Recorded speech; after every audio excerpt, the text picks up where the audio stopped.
Olá pessoal, tudo bem? Aqui é o professor Gabriel da disciplina de Sistemas Frigoríficos. Nessa aula a gente vai ver um pouquinho mais sobre os compressores. Vai ser uma aula bem teórica, não vai ter cálculo.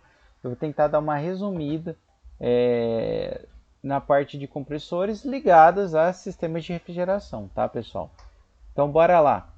Então pessoal, nessa aula a gente vai falar um pouco mais sobre os tipos de compressores, quando eles são aplicados, né, do ponto de vista de refrigeração. A gente vai associar alguns parâmetros que influenciam na seleção de compressores e como esses parâmetros influenciam. Eu citei isso no final da aula passada até. E vamos falar um pouco sobre lubrificação, tá? Bom, pessoal, o compressor, qual que é a função dele, né?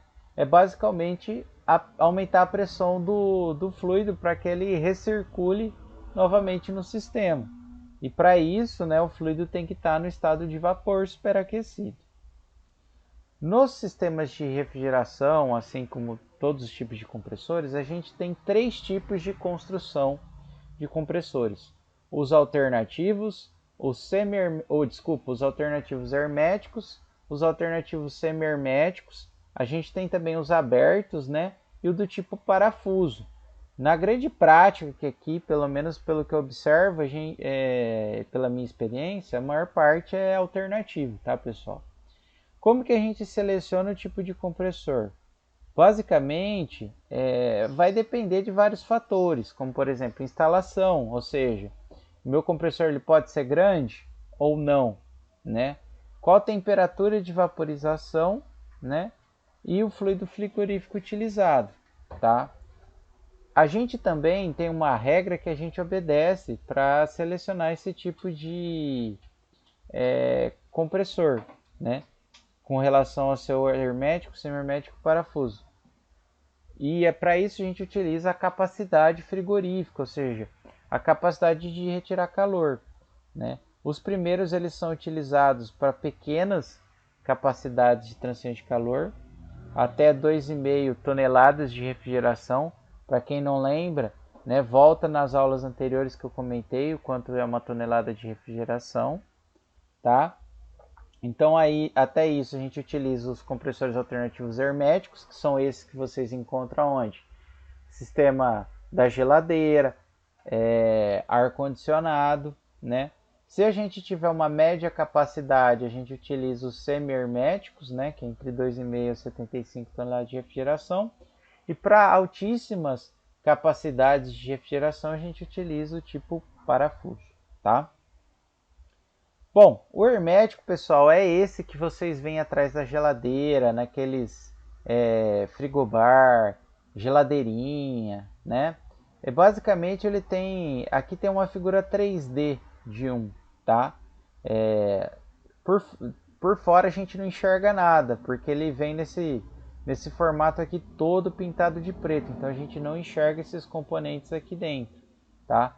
Mas basicamente esse compressor ele tem uma alimentação de energia elétrica aqui atrás, que promove o giro aqui de um eixo, né? Acoplado a esse eixo a gente tem um sistema biela-manivela muito parecido com aquele presente no motor do carro, que ele promove a compressão do fluido, né?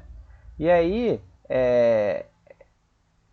esses tubinhos aqui são os quais a gente tem tanto a parte de admissão como de descarga do fluido, tá? Devido às grandes vibrações, também existem esses apoios aqui do compressor, que são molas que diminuem a vibração desse sistema, tá? Normalmente, pessoal, ele é utilizado para refrigerantes halogenados. São aqueles refrigerantes lá R134A, R431, R22, tá? E eles são utilizados para pequenas capacidades de refrigeração, né? Sendo aplicados principalmente em geladeira, como eu havia comentado.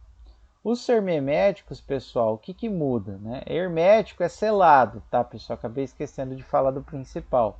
Ou seja, eu não tenho uma entrada do ar atmosférico aqui dentro. Isso aqui é como se fosse uma capa mesmo, né? Que ele é seladinho. Já o semi-hermético, o que acontece? A gente tem partes que são seladas e partes que não são seladas. Aqui, se vocês notarem, o motor ele está dentro do compressor, assim como o eixo. Já no semi-hermético, né, a parte do motor ele é montado parte fora, né? A gente tem um acionamento dele externo e das demais partes do compressor são todas lá dentro. Então por isso que a gente fala que é semi-hermético, né? E isso permite que a gente tenha uma remoção mais fácil do cabeçote, né, para ter acesso às válvulas e aos pistões. Então, normalmente, esse cabeçote ele é parafusado, né, então você consegue ter acesso. Enquanto que aqui no hermético não dá, né, pessoal? Ele é encapado, ele é soldado, ele não tem um acesso. Se esse compressor der pau, pessoal, normalmente o pessoal pega e joga fora. Esse aqui não, você consegue dar uma manutenção. Então, quando a gente tem umas capacidades frigoríficas um pouco maiores, ou seja, eu preciso de aplicações comerciais, normalmente a gente acaba utilizando esses compressores semi-herméticos. A gente também tem o aberto, tá, pessoal? No qual, além da gente ter acesso ao cabeçote e às válvulas, a gente tem acesso ao acionamento também do compressor, todos esses elementos. Por isso que a gente fala que ele é aberto, tá? Ele é utilizado principalmente em sistemas de refrigeração de grande capacidade e que utilizam amônia como fluido refrigerante, tá? Bom, pessoal, todos esses que eu mostrei para vocês, eles são alternativos, ou seja, tem aquele sisteminha que eu comentei do que? De um motor aciona um eixo, esse eixo gira e por meio do mecanismo biela-manivela acoplado com pistão, né, a gente tem, né, um movimento alternativo que aumenta a pressão do fluido refrigerante. Depois a gente vai ver num videozinho isso aqui, tá? Mas todos esses que a gente viu são alternativos, tá? Eles são aplicados até 700 kW de capacidade de refrigeração, tá? Mais que isso a gente usa os de parafuso, tá? E normalmente eles são empregados com refrigerantes halogenados, que são os CFCs, o HFC e também na amônia, tá? Eles podem ser de simples ou duplo efeito. A gente já vai ver o que significa isso. Podem possuir um ou mais cilindros, né, ao mesmo tempo. A gente já viu seus tipos de construção, que é o aberto, semi-hermético e hermético. E eles podem ter essa disposição aí, que é a horizontal, vertical em V ou em W, tá? Aqui, pessoal, tem um esquema de como funciona esses compressores, mas eu vou trazer aqui um videozinho para a gente ver isso rapidamente, tá? Deixa eu só cortar aqui a propaganda, tá? Isso aqui é um sistema de um compressor de ar, tá? Aqui a gente tem um motor externo, né? O cilindro pistão está aqui dentro, né? Aqui a gente tem a parte de que vai, digamos assim, fazer com que o ar esteja em condições aceitáveis de umidade e de regularização de pressão, tá? Esse é um sistema alternativo, tá? E aí, pessoal, a gente vai estar mostrando aqui como funciona. O motor ele aciona um sistema de polias. Essa polia está acoplada a um eixo que aciona o que é o sistema biela-manivela, que promove o que? O movimento alternativo do pistão. Por isso que a gente fala que é um compressor alternativo. Conforme o pistão vai para baixo, a válvula de sucção se abre e entra o ar. E conforme esse compressor vai para cima, é a válvula de descarga aberta e promove a descarga, tá? Esse aqui, pessoal, ele é um compressor um pouco diferente daqueles que eu mostrei para vocês, porque é um compressor de ar, tá? Então ele é totalmente aberto, né? Ele muda um pouco daqueles que a gente viu, mas por dentro ele possui esse mecanismo, tá? Lembra que a gente falou de simples ou duplo efeito, ou um estágio e dois estágios? O que acontece, pessoal? No sistema de dois estágios, eu tenho dois pistões acoplados em série, de tal forma que eu tenho que, inicialmente, uma compressão num pistão.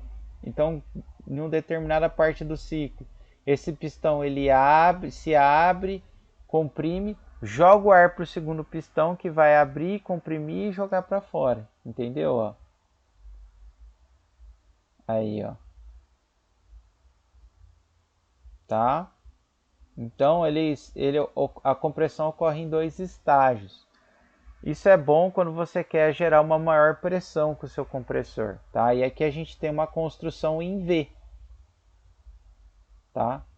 Além de eu ter uma maior capacidade de gerar pressão, ela permite que eu tenha uma menor descontinuidade, né? O meu fluxo não é contínuo, eu não vou só gerar conforme ocorre a expansão do compressor, tá? Ok? Então, beleza. Para quem tem mais interesse em ver outros tipos de compressores, pode ir mais adentro esse tipo de compressor, pode olhar esse segundo vídeo aqui do YouTube, tá? Bom, pessoal, compressor parafuso. Como eu comentei, ele é utilizado para capacidades maiores, né, de refrigeração. Então ele consegue refrigerar mais. E ele normalmente ele é dividido entre simples, parafuso simples ou duplo, tá? Normalmente é utilizado duplo porque ele é mais eficiente, tá? Ele é utilizado, para vocês terem noção, a gente consegue obter relações de pressão até de 20:1, ou seja, se entra 1 bar, sai 20, né? E esses são os refrigerantes mais empregados, tá? Assim como a amônia. Bom, do compressor parafuso é interessante a gente ressaltar também, pessoal, que ele só é interessante ser utilizado se ele tem altas eficiências, né? Se ele tiver uma eficiência muito baixa, ele não é interessante ser utilizado, tá? Isso aqui são os requisitos mínimos de eficiência segundo a ASHRAE, tá? Bom, aqui tem um esquema do funcionamento do compressor parafuso, mas eu vou mostrar aqui também para vocês. Deixa eu só dar uma travada, pessoal. Esses vídeos aí na prática, tá? Para vocês entenderem mais como funciona. Ixi, vídeo indisponível. Às vezes tiraram do ar, tá? Vamos ver esse aqui então. Esse aqui, pessoal, é de uma marca que chama Holden. Ele vai mostrar como que é por dentro, né, esse compressor. Aqui na esquerda a gente tem o eixo que aciona, né, a entrada e a saída, né, dos rolamentos. Ele vai mostrando. Eu não vou focar nisso, quero focar mais no funcionamento, tá? Esses são os parafusos que vão promover a compressão do ar, tá? Tem um parafuso fêmea e um macho, né? Bom, rolamento, tá. E aqui vai mostrar, né? Aqui a parte de lubrificação, tá? Não de lubrificação, perdão, desculpa. Não é lubrificação, pessoal. O que acontece? Aqui eu tenho um sistema hidráulico que permite a gente movimentar essa parte aqui de baixo. Essa parte aqui de baixo permite a gente definir quanto que o fluido vai comprimir, se ele vai comprimir até o final ou se ele vai comprimir antes, né? Conforme eu diminuo, eu restringo esse espaço de compressão, eu posso aumentar a pressão de saída do ar e vice-versa. Então, uma vantagem do compressor de parafuso é que eu posso conseguir variar a pressão de saída do fluido por esse acionamento hidráulico aqui, dessa parte aqui de baixo, tá? Então é o que eu falei, conforme eu tenho um maior espaço de compressão, né, eu vou ter o que? Um maior volume para o fluido deslocar, então a pressão diminui, né? E conforme eu diminuo esse espaço para o fluido comprimir, a pressão aumenta, né? Porque eu vou ter um menor espaço para a compressão do fluido. Então aí está mostrando por onde o ar entra e por onde ele sai. Conforme o macho ele gira e bate na fêmea, o ar ele vai aumentando a pressão dele até o final. Ó. Não sei se vocês estão conseguindo ver. Né? A gente vai comprimindo conforme o dente do macho se choca com o parafuso da fêmea, tá? Então é assim que funciona, tá? Aí aqui sim é a parte de lubrificação, tá? Ok? Então é mais ou menos assim que funciona, tá, pessoal? Quem tiver mais interesse pode pesquisar mais acerca, tá? Bom, o compressor parafuso, as vantagens dele é que ele é mais eficiente e ele consegue refrigerar mais, a gente já falou muito sobre isso.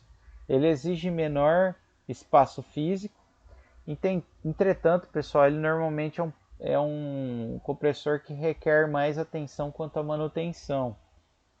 Por quê, pessoal? Porque o fluido refrigerante, ele normalmente não é puro, ele possui um pouco de uma presença de óleo lubrificante. Porque é normal, né? O fluido refrigerante ele vai estar em alguns pontos em contato com o óleo, então ele vai carregando esse óleo. E aí quando ele entra no compressor, essas gotículas de óleo elas vão batendo no parafuso, de tal forma que eu possa ter aquele problema de cavitação e erosão dos rotores. Então, com o tempo, a gente tende a ter que fazer uma manutenção. Além disso, ele não é indicado para trabalhar com uma capacidade inferior a 50%. Por quê? Porque aí ele perde muito o rendimento dele. Tá? Então, ó, quando eu tenho altas capacidades, eu compenso utilizar o compressor parafuso, tá? Porque ele tem um custo menor. Agora, se eu tiver baixas capacidades, ou seja, meu sistema vai funcionar uma vazão baixa, compensa utilizar o alternativo. Resumindo, é isso. Como eu posso medir a eficiência do compressor? A gente tem algumas formas. A primeira é pelo rendimento volumétrico, tá? Que ele estima quanto realmente o seu compressor está comprimindo.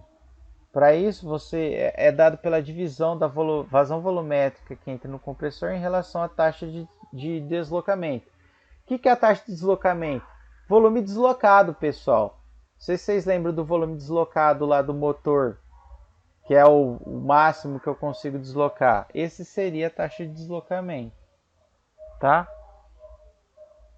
Bom, esse rendimento volumétrico, né, eu não vou provar aqui, pessoal, mas ele pode ser estimado em função da pressão de descarga e da pressão de aspiração, tá? Também da fração do espaço nocivo e desse coeficiente N, tá? Que é aquele K que a gente viu em termodinâmica, que é o CP sobre CV, tá? O que é esse Vn e o V3? O Vn, pessoal, é o volume mínimo, ou seja, quando eu estou lá no ponto morto superior do meu compressor. E o V3 é o volume máximo, ou seja, quando ele está totalmente expandido. Tá? Então a gente consegue estimar a eficiência de um compressor por esses aspectos aqui. Bom, existe um outro termo também para a gente avaliar a eficiência de um compressor, que é a eficiência de compressão isentrópica, tá? Que é o que a gente vê lá nos ciclos termodinâmicos, que é comparando o trabalho, se o meu compressor fosse isentrópico, com o que ele realmente está produzindo, tá? Bom, um outro aspecto importantíssimo quando a gente vai estudar o compressor é estimar a massa de refrigerante, né, de fluido refrigerante necessária. Como que a gente estima ela? Né? Calcula isso dividindo a vazão volumétrica que o meu compressor vai estar lá na entrada, na aspiração, tá, pessoal? Seria a vazão volumétrica, desculpa, né? Que o meu compressor vai estar atuando, né? Trabalhando, dividido pelo quê? Pelo volume específico lá na entrada do compressor, ou seja, na sucção, tá? Em termos de rendimento volumétrico, a gente tem essa expressão aqui, tá? Também dá para calcular dessa forma. Então, pessoal, fazendo esse cálculo aqui, é possível encontrar a massa de refrigerante, tá? Bom, pessoal, agora vamos estudar um pouco mais sobre o que influencia na eficiência do compressor, na vazão do compressor. Primeira coisa que a gente vai analisar é a temperatura de evaporação. Lembra lá, pessoal, a temperatura de evaporação é a temperatura que o fluido refrigerante vai estar lá no evaporador. Então, é aquela temperatura bem baixinha, tá? A gente tem duas curvas, pessoal, porque essa curva da direita está relacionada à temperatura de evaporação com a vazão, e a temperatura da esquerda vai ser a temperatura de evaporação com rendimento volumétrico, tá? A gente pode notar, pessoal, que em termos de rendimento, é interessante eu ter temperaturas de evaporação maiores. Por que isso, pessoal? Porque quando minha temperatura é muito baixa, o volume específico aumenta. Então, se o volume específico aumenta, eu vou aumentar a potência do meu compressor. E aí vai caindo o rendimento dele, tá? Ok? E também com o aumento da temperatura de evaporação, a vazão sobe, ok? Bom, além disso, né, em termos de refrigeração, o que a gente pode falar, né? Isso aqui a gente vai voltar mais para frente. Vou deixar isso aqui mais para frente, tá, pessoal? Mas também é importante a gente, depois a gente vai entrar nos trocadores de calor, tá? Mas assim, batendo o olho, né?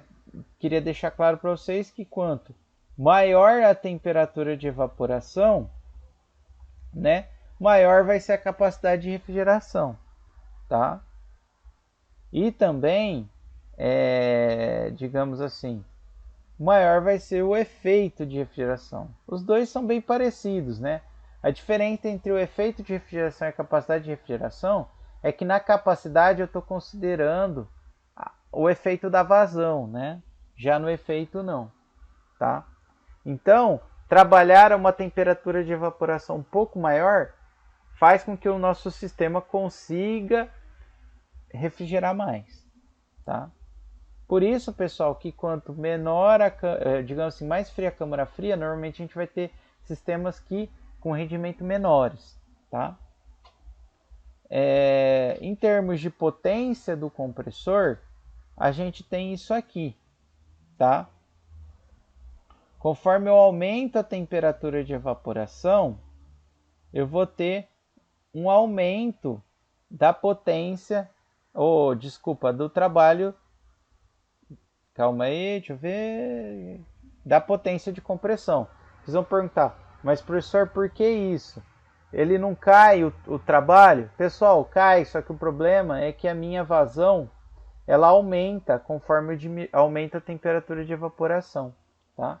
Então, esse termo da vazão aqui faz com que a potência aumente. Tudo bem? Então, não é interessante também a gente trabalhar com temperaturas de evaporação muito altas. Então, por isso que tem que manter o meio termo, né? Não pode ser baixo, muito baixo, só que também não pode ser muito alto, porque senão a potência de compressão aumenta, tá? Isso, pessoal, é para os compressores alternativos, tá? O compressor parafuso, o que acontece, pessoal? Com o aumento da temperatura de evaporação, eu vou ter um aumento da capacidade de refrigeração, só que vai ser um aumento muito maior, tá? Então, a temperatura de evaporação ela é muito mais sensível num compressor parafuso, em termos de capacidade de refrigeração. Em termos de potência, pessoal, vocês podem notar que isso quase não influencia, tá? Então a temperatura de evaporação não vai mexer muito com a potência, assim como mexia no compressor alternativo, tá? Em termos de... Então, ó, gravou. Temperatura de evaporação para o compressor alternativo vai o que? Conforme, se eu diminuir muito, a eficiência cai e o meu sistema consegue tirar menos calor.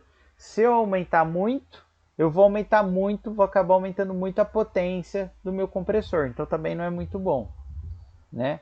Então eu tenho que manter no meio termo.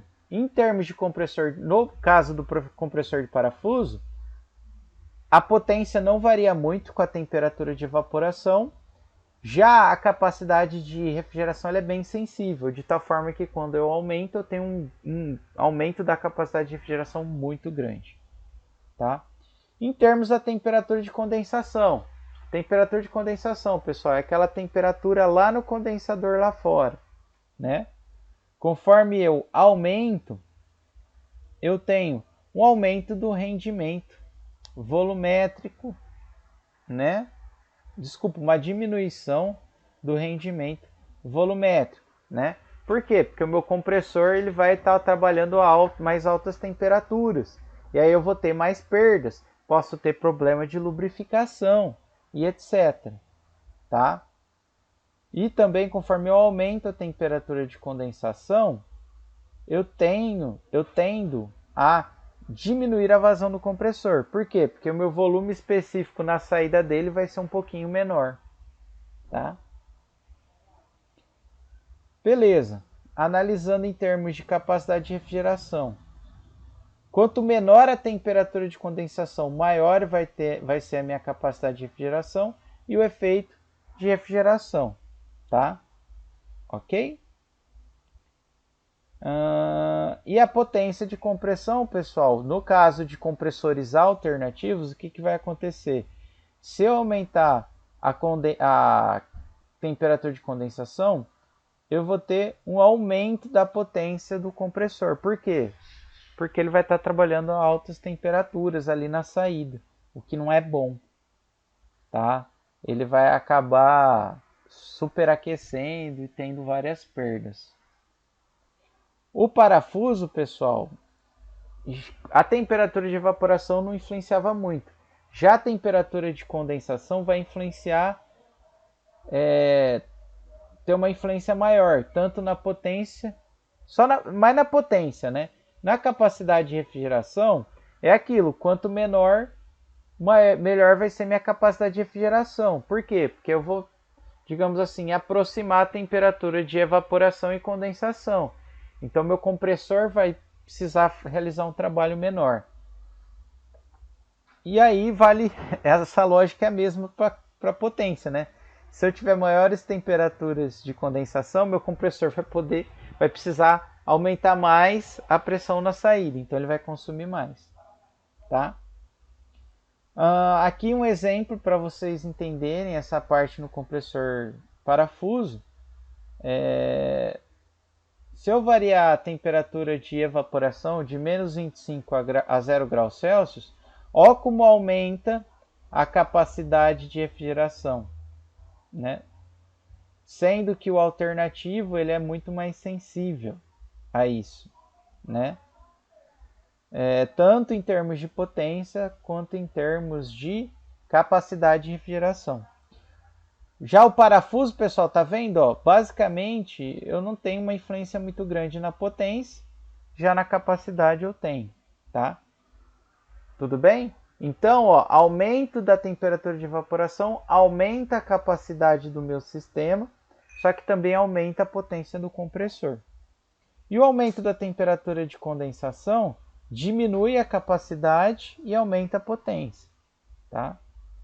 Aqui, pessoal, a condensação a gente pode ver que ela tem uma influência basicamente próxima, tanto no compressor parafuso como alternativo. Ok? Então, a temperatura de evaporação influencia mais o compressor alternativo. A de condensação influencia nos dois. Beleza, pessoal? Então, aqui está uma tabela, né, de dados de desempenho do compressor operando com amônia, para vocês visualizarem aquilo que eu falei.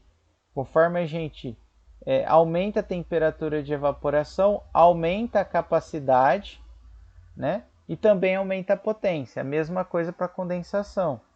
Se eu diminuir a temperatura de condensação, aumenta a capacidade e aumenta a potência. Tá? Outras coisas interessantes, é bom a gente falar que o superaquecimento, ele vai... O que seria o superaquecimento, pessoal? Seria ter uma temperatura maior do que a necessária lá na saída do compressor. Então, com o superaquecimento, apesar de aumentar o efeito de refrigeração, eu vou também ter um aumento do trabalho de compressão. Então, tem que ver até quando isso é bom. E em termos de subresfriamento, é quando eu passo pela válvula de expansão, eu diminuo mais ainda do que o necessário, né? O que é isso, pessoal? O superaquecimento é acima da saturação. O subresfriamento é abaixo da temperatura de saturação para aquelas condições. Então, pessoal, é importante notar que quando eu subresfrio o líquido, né, eu aumento a capacidade, tá? E, na verdade, vai depender do tipo de refrigerante que eu tenho. E é bom a gente se atentar a isso. Tá? Então, é basicamente isso que eu tinha para falar hoje. Tá? Espero que vocês tenham gostado dessa parte de compressores. E na próxima aula a gente vai falar um pouco mais sobre trocadores de calor. Tá? Até a próxima.